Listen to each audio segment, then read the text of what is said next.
Email is an important tool within the D2L environment as well. Email will be used as a communication tool between you and another person. Unlike the discussion board, where we're posting messages for everybody to see, in email we're actually just posting a message for a single person or potentially a small group of people. You'd use email to communicate with your teacher about things that you don't want the rest of the class to necessarily know about.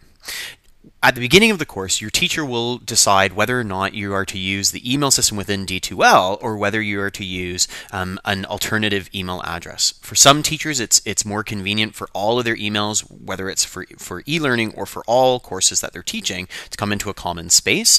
For other teachers, they want to separate their e-learning communications from all the rest of the communications they make in their face-to-face classes. So you will need to find out from your teacher which strategy they want to use. Don't just assume that it's going to be one or the other. However, let's say that they are using the D2L email system.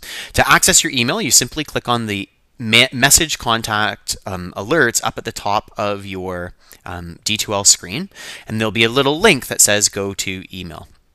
This will bring you into your email inbox, and for your email inbox, you can see right now I've got two messages. They're from eLearning Ontario to say that I submitted an assignment. So if I click on that message, I can see the message below. I could reply to it if I want to. I can forward it just like you would with normal email. To delete the message, I click on the little checkbox beside it, beside the message, and I select move to trash, and that will actually delete that message. I do have folders off to the side. If I have contacts that I've created, then those contacts would show up here. There's a draft spot and there's a sent mail. And automatically when you send a message, it gets filtered into your sent mail.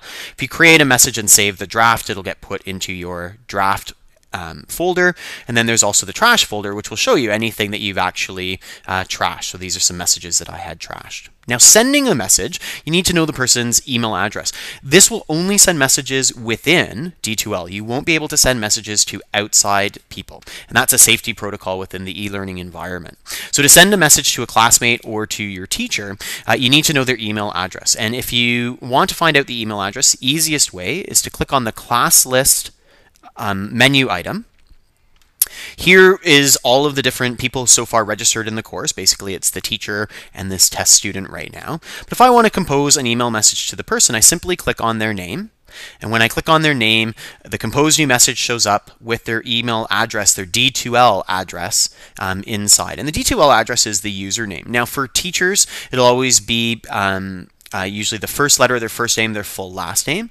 However, for students, it's a bit of a convoluted email address. And so you will need to make sure that you go to the class list and select the name to be able to send a message. From there, I simply put in my subject information, type my message. I can attach files if I'd like to, and then send the message along. When you're sending emails, please make sure that you've checked out the short video on sending emails in terms of language and use to make sure that you're familiar with what the expectations are for students in an e-learning course when it comes to communicating with teachers and students through the system.